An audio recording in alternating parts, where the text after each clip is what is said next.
And hello, everyone, and Happy New Year. I'm Mary, Minister of Small Business, Export Promotion, and International Trade. 大家好，新年快樂，牛年行運.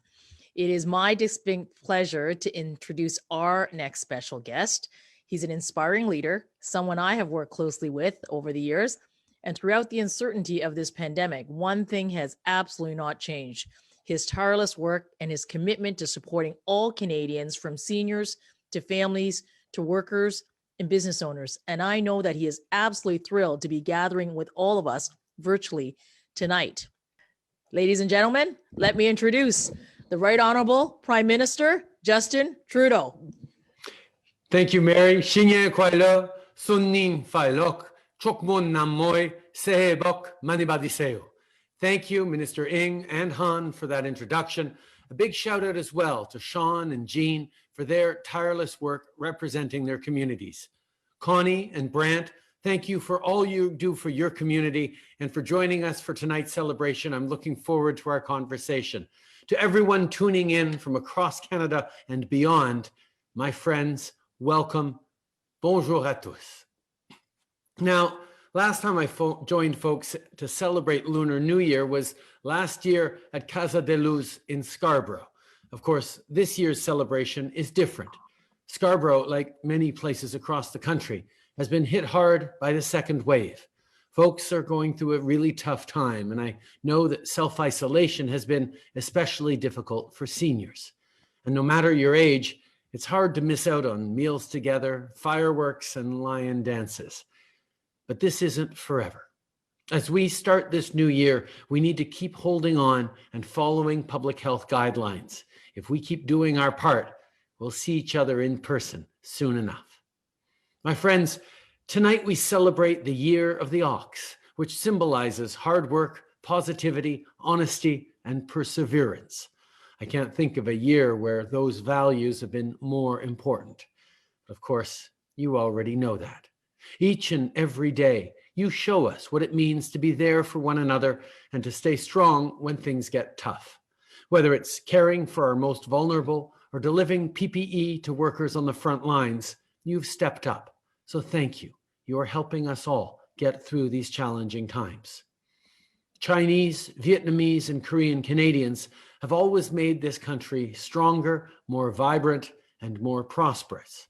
Diversity is our strength. And that is something we will always stand up for. Unacceptable acts of anti-racism, anti-Asian racism have been on the rise, especially since the start of this pandemic. No one should face the kind of despicable acts of racism that happened at May's Kitchen in Saskatoon last week. That was hateful, and it was wrong, and it has no place in Canada. We will never tolerate racism or discrimination against Asian Canadians, and we will always stand up against acts of hate and injustice in all their forms. Together, we are stronger today and always. Je vais m'arrêter ici parce que j'aimerais qu'on passe tout de suite à notre discussion de ce soir. So happy to throw it back to you, Mary. Thank you so much, Prime Minister, for those very inspiring words. I'm thrilled to have the opportunity to introduce two of our next special guests. Our first one is an exemplary leader, a philanthropist, and my very good friend, Brandt Louie. Brandt is an inspiring Canadian and truly a success story. Brandt's great-grandfather landed in Port Victoria in 1862, almost 160 years ago. 30 years later, in 1896, his son joined him, and eventually they opened a small store in Vancouver's Chinatown. Over 3 generations, that store has grown into one of the most successful companies in Western Canada, the H.Y. Louie Group, or what many of you will know as the parent of London Drugs. And it really is an institution in Western Canada. Today, Brandt is its chairman and CEO. He oversees charitable foundations that support Indigenous youth, seniors, and vulnerable Canadians. He's a recipient of the Queen Elizabeth Golden Jubilee Medal, a member of the Order of British Columbia. He and his family represent the indomitable spirit of Canadian business, and his generosity has made such a difference in the lives of so many. We're so thrilled to have Brandt here to celebrate the Lunar New Year with us. Han? Thank you, Mary, and thank you, Prime Minister. I apologize for my earlier technical difficulty, but that's becoming a norm of a part of our life nowadays. 我非常感谢总理的精彩发言。接下来呢，我们将介绍今晚的另外一位特别嘉宾，Mr. Brandt Lowe 雷振营先生。雷先生的经历呢，可谓鼓舞人心的加拿大励志故事。远在160年前的1862年。雷先生的祖父从维多利亚港登陆加拿大，30年后的1896年，雷氏在温哥华的唐人街开了一家小店铺。经历了3代的打拼，雷氏公司呢变成了雷氏家族集团，由一家小店铺慢慢的蜕变为加拿大西部最成功的公司之一。如今的雷振营先生呢是雷氏家族集团的主席和伦敦大药房的 CEO， 他在海外的慈善基金呢，帮助了无数的原住民的青少年、老人家和其他的弱势群体。同时呢，他还是女王伊丽莎白2世撰写奖章和 BC 省勋章的获得者。雷先生的家族展现了不屈不挠的加拿大企业精神，他的乐善好施也幫助和影響了無數人。今晚我哋非常榮幸可以請到雷生同我哋一齊共慶佳節。Thank you very much. Back to you, Mary. Terrific. Well, and next I get the wonderful opportunity to introduce Connie Lowe. Now, Connie's story is also quintessentially Canadian. She's a leader and a community builder. In 1997, she came to Canada with just a few suitcases and over 20 years has built her career. Today, she's the Associate Director of Development for the Sick Kids Foundation, but she's built her community. And this fall was named the recipient of the RBC's Top 25 Immigration Awards. In the face of adversity, Connie has gone above and beyond to have tremendous impact on the lives of so many. After losing her young son, Connie founded the Baby Caden Koo Memorial Fund to support the hospital's pediatric advanced care team and leads the foundation's Chinese initiatives. Canada has been fortunate to benefit from her great work and her generosity. And we're so fortunate to have her here to celebrate Lunar New Year with us tonight. Han, over to you. Thank you, Mary. 今天晚上呢，我们另外一位嘉宾呢是卢永山女士，是我们今天比较熟悉的一个朋友 Connie Lowe。卢女士呢，她的经历同样充满了典型的加拿大色彩。她是一位出色的领袖，也是社区的缔造者。1997年，卢女士拖着2个行李箱从香港远渡重洋来到加拿大，经过20年的努力和打拼，她建立起自己热爱的事业。目前，卢女士是病童医院基金会的副总监，她为社区的建设做出了卓越的贡献，并于去年荣获 RBC 最杰出的25位加拿大移民奖。他用自己的经历以及感受去鼓舞和感动了无数经历相似的人。他成立了纪念基金和帮助病童医院儿科的护理团队，并亲自带领病童基金会的中国项目。加拿大很荣幸有卢女士这样的卓越領袖。今晚我哋都好榮幸可以請到盧女士嚟到我哋嘅活動現場，同我哋一齊共度新春。多謝晒。Thank you so very much, Han. And now, Connie, I'm going to turn the floor to you so that you could take us through this terrific conversation that we're all looking forward to participate in. Thank you, MP Handong, for your introductions. So, hello, Prime Minister, Minister Ng, and Mr. Louie. This is my great honor to join tonight's sessions. All right, let's get started.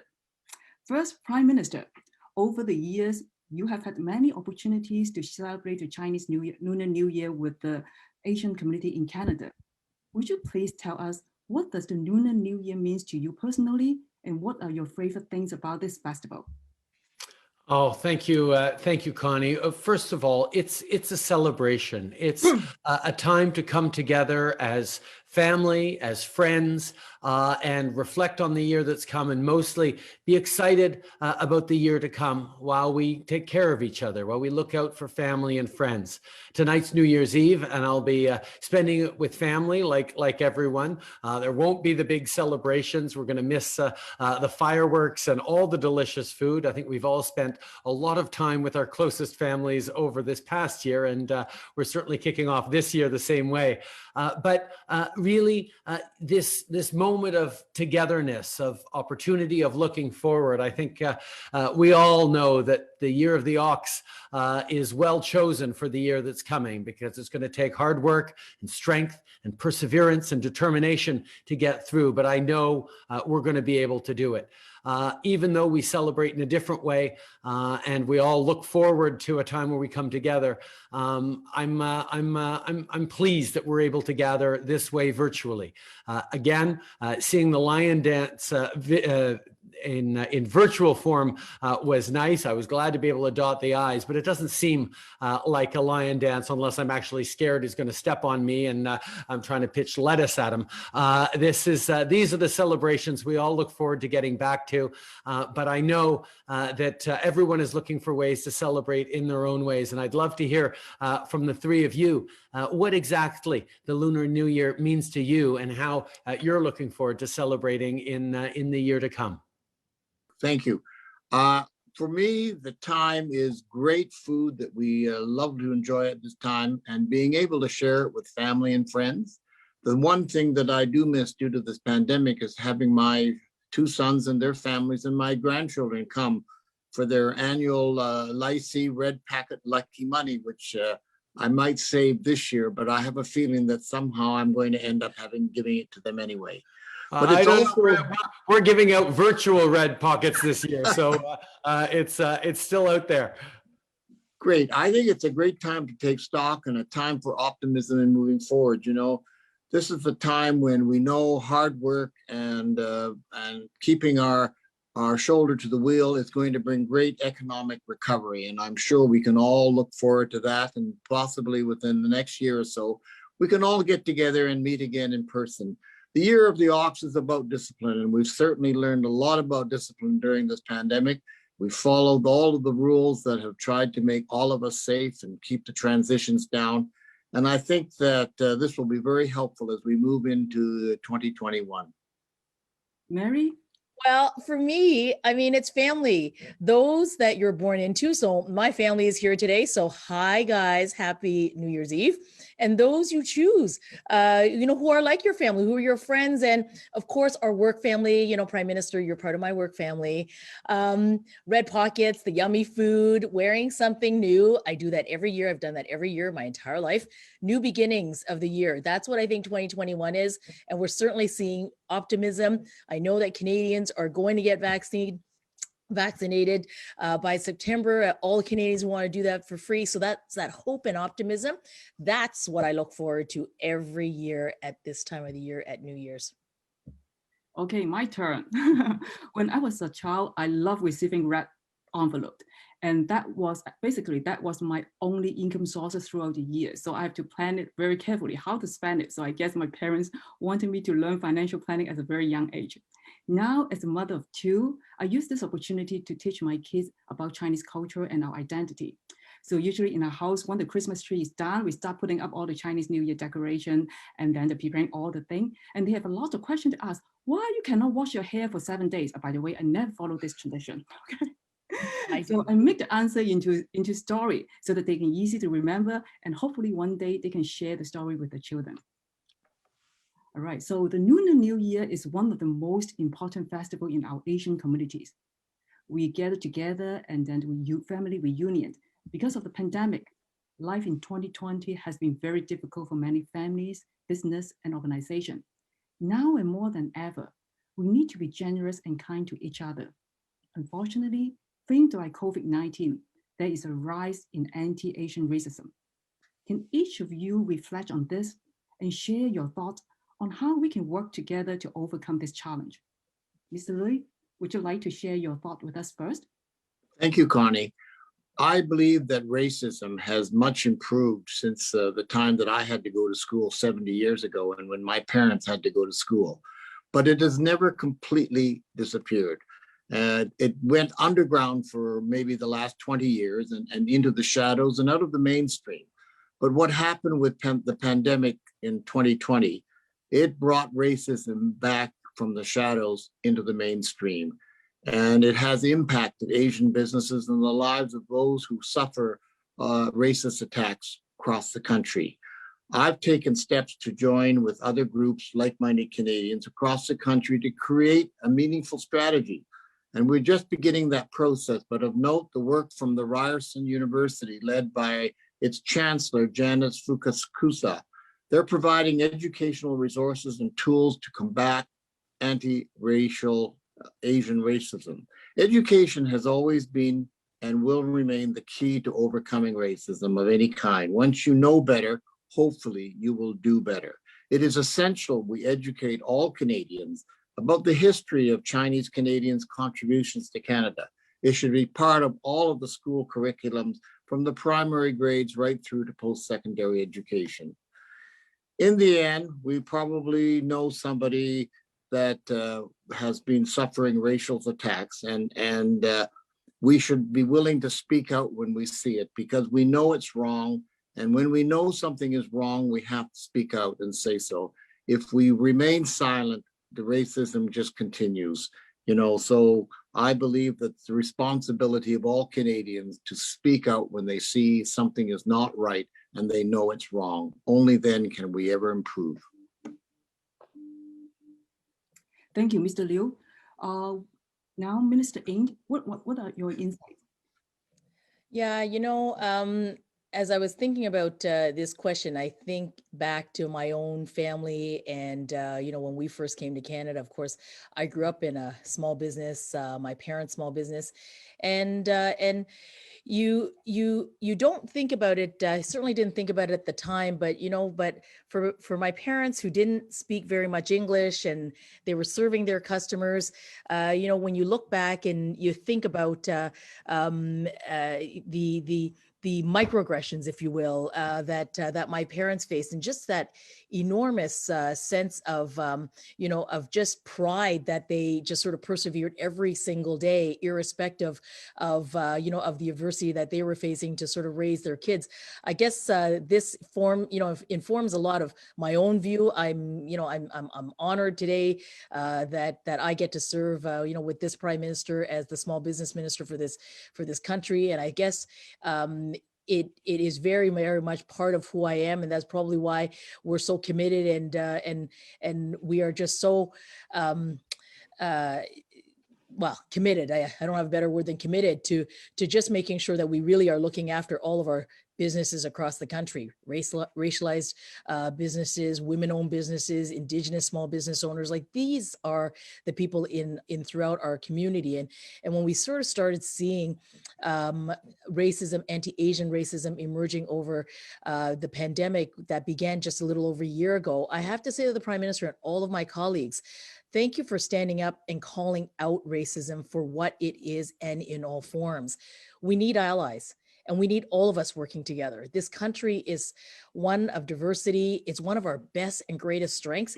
And we need to highlight the leaders across our countries and share stories like Brandt's or yours, Connie, and so many others in our business community, in our social communities. So calling this out and speaking out and standing up for each other and being allies to each other, I think is what we have to do and what we have to continue to do every day. It's who we are as Canadians. Thank you, Minister Ng. Prime Minister, we would love to hear your thoughts. Well, thank you, Connie. And this is an important conversation, but we always need to put it in context. I mean, this is already a really difficult time. There's a lot of anxiety about health, about our economy, about our jobs. There's real concern because of this coronavirus, and that's put a lot of pressure on people. And first of all, as a government, we've worked very, very hard to be there for Canadians, be there to support small businesses with unprecedented supports like the wage subsidy and the CEBA interest-free account. We've also stepped up for families, for seniors, for young people, invested for entrepreneurs. We've we've kept trying to be there to support people through this difficult time, because that's just what we do in this country. All of us, we're there for each other, and the Chinese community has consistently been there to support the vulnerable, support each other, and that's why it just hurts so much to see the rise of anti-Asian racism and discrimination. We've seen really troubling attacks and incidents that I've watched from Vancouver to Mississauga to Montreal to Saskatoon most recently, where things are absolutely unacceptable in Canada, regardless of the stress and the anxiety everyone's under. We're supposed to be there for each other as Canadians. And in Canada, we recognize that our differences coming together to build a better country is one of the things that makes us strong. So we've been really firm as a government on developing an anti-racism secretariat, an anti-racism strategy, on moving forward with various community groups and leaders to really tackle, to start changing mindsets, to demonstrate how unacceptable it is. We've also done a very good job of calling out whenever people are starting to use the politics of division and fear. We need to keep standing together, because in Canada, this is what we do. We're there for each other. We have each other's backs. We respect each other. And that's what we have to remember. So the intolerance and hatred that we're seeing every now and then doesn't define us, but it will define us if we let it. We need to be defined by our fight against intolerance and racism, and that's what we're going to continue to do. Thank you, Prime Minister. Each of you speak from different perspectives, and all of you have provided really good advice and also show the determination of the government trying to deal with this problem. So with this new year, let's all make the resolution to be more kind and accepting. Speaking about the new year, tonight we have friends from different ethnic backgrounds across the country celebrating Lunar New Year with us. When I look at it through my immigrant lens, I find it is just simply amazing. It truly reflects the beauty of Canada, a country that appreciates and accepts our culture and recognizes the contributions made by the immigrant. Now I want to turn to you guys and ask each of you, what does Canada mean to you, and what do you value the most about Canada and being a Canadian? First, Minister Ng, you too immigrated to Canada when you were small, and now as a key member of the Parliament. Please tell us, what does Canada mean to you, and what do you value the most about Canada and being a Canadian? Well, let me start it this way. I'm very inspired by you, Connie, and your story and your journey. And I'm going to answer this question with a lesson actually from Brandt Louie, who actually says that it's motivation, hard work, and empowering the next generation. So being a politician and certainly political life was not encouraged in my family. And I certainly didn't see myself or people who look like me reflected in the role that I have today. And truthfully, I didn't think that I was also that kind of person who could step up until this leader, this other person that's in this other square here, the Prime Minister, who works hard, and through that work hard motivated me. He empowered me and believed in me. We need greater representation of East Asian Canadians in our institutions and certainly in Parliament. We all need to have a voice, and I'm thrilled that I get to be one of those voices. But of course, you heard earlier, and you're seeing that I'm joined here by MP colleagues in Han Dong, in Jean Yip, and in Sean Chen. We are that generation in leadership roles today, but we need to mentor and empower our next generation of leaders and voices and representation. So to me, what Canada means is a voice, and taking action, like leading today so that we can pave the way for tomorrow for the next generation. I think that Canada is such an extraordinary country that has given me and my family so much. And the honor that I get to represent the people of Markham Thornhill, and certainly the role that I am able to serve today is such an empowering one. And I think that this road is a very, very bright one for many, many East Asians who should be doing exactly what I'm doing today. Thank you, Minister Ng. Okay, Mr. Louie, you and your family are business legends. So we are all curious to hear your story. Thank you, Connie. Well, as you heard earlier, my family arrived before Canada was before Canada became a country and confederation. My great-grandfather came to Canada looking for gold in 1862. And we've owned a business in Canada, which is the H.Y. Louie group of companies, for now 118 years. But that group grew from very small beginnings to what it is today. And during that many, many years that we were in business, we were subjected to many forms of systemic discrimination, unfortunately supported by governments of the day at that level.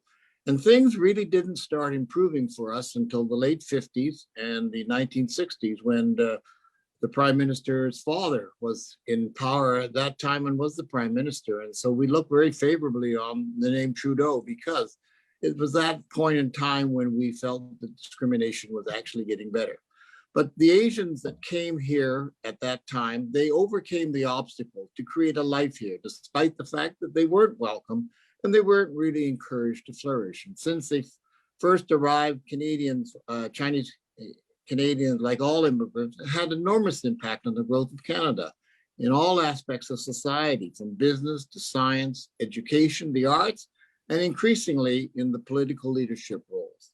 You know, as we build back and reopen our economy following this pandemic, I think collaboration, creation of jobs, new industries, partnerships will be crucial to our ongoing success and also to the continued success of helping Canada grow.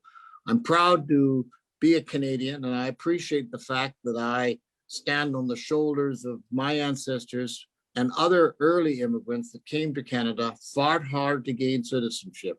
And as a result, I take those responsibilities very seriously. And I believe that all new immigrants or old immigrants should continue to practice good citizenship, personally and professionally. And in the terms of philanthropy and giving, give back to this great country that welcomed us when we were not so welcomed in the countries that we originally came from. Thank you, Mr. Louie. Prime Minister, as the leader of our country, what makes you most proud of being Canadian and of Canada and its people? It's very simple. What makes me most proud to be the person serving Canada as Prime Minister is Canadians themselves. We are people who trace our origins to every corner of the planet, no matter what part of the world we're originally from. We came here to try and build a better life for ourselves and our kids. And we were helped through these difficult winters by Indigenous people who'd been here for millennia. But this story of people coming together from every corner of the world to try and build better opportunities than they left behind back home is one of the things that has made this country so extraordinary. But we're not like many other countries. We don't define ourselves by a single identity or a single culture or a single religion or even a single language. We define ourselves by a shared set of values of openness, compassion, respect, a willingness to work hard, but also a desire to be there for each other. This is what defines being a Canadian, not who your ancestors were or what language they spoke or when they came to Canada. And that means anyone, whether you come here last year or you came here 10 generations ago or hundreds of years ago, like Brandt's family, you get to be Canadian by adopting and engaging in these values that we all share that go to the core of who it is to be us. Respect and openness and hard work. These are the things that make us strong as a country, because especially in a time of crisis, we think about the word resilience a lot. We need to be resilient to the crisis. We need to make it through the shocks that we're going through. And one of the best ways nature or anything gets through shocks and crises is through diversity. Is through different perspectives, different stories, different backgrounds coming together and figuring out how to lean and learn from each other and move forward. I think that's the story of the future as the world becomes more and more interconnected, as people travel from one country to the other to live, to work, to set up families. We're going to need to share what we've done very, very well in Canada, which is learn to celebrate those differences, not look at them as weaknesses and flaws. Of course, it doesn't mean we've always been that way. As Brandt pointed out, The story of Canada is also a story of terrible mistakes, from the Chinese head tax to the internment of citizens during World War II to the Komagata Maru. There are many, many examples where we were not the country that we would be proud of looking back, and we know we need to do better. And we're still not free from racism and intolerance and indifference, but every day we can pledge ourselves to doing better. And that's what drives us forward today. And that's why we continue to be, even at a time where the world was closing down to immigration, a country that opens up to welcoming in people, because it is such a tremendous strength for our country to welcome people who are excited about building a better future and learning and sharing this beautiful land together to build a future. And for me, the best example of that is how communities then come together and don't just work for themselves. You don't see the Chinese community or the Korean community just turned inwards.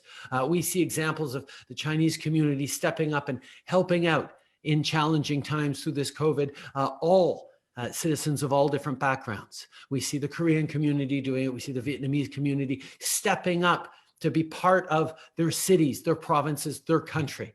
And that generosity and that desire to be there for your neighbor, regardless of what your neighbor happens to look like, is one of the things that makes Canada so great, and one of the reasons I am so optimistic and inspired every time I spend time with Canadians, every time I look towards the future we're building together. Thank you, Prime Minister. For me, I think in Canada, there's so many great values. Cultural diversity, freedom of speech, the list can go on and on. But for me, one thing really stand out is equality.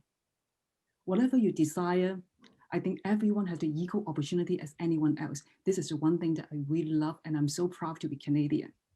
Okay, we are running out of time, so I would like to end our conversation with the Lunar New Year traditions. May I ask each of our panelists to offer your good wishes to our Asian Canadian communities. Mr. Louie, may we start with you? Thank you, Connie. This last year has certainly taught us that we should be very, very grateful that we live in one of the greatest countries in the world. Each of us should look around and see the good luck and good fortune all around us, and never lose sight that the gifts that we have in terms of democracy and commitment to multiculturalism and our continued leadership on global issues is something we should all treasure. We should never forget our ethnic culture. That's the great thing about Canada, is we live in a mosaic that we all brought with us from the countries that we came from. But we should be happy and willing to adopt the cultures of our chosen country, Canada.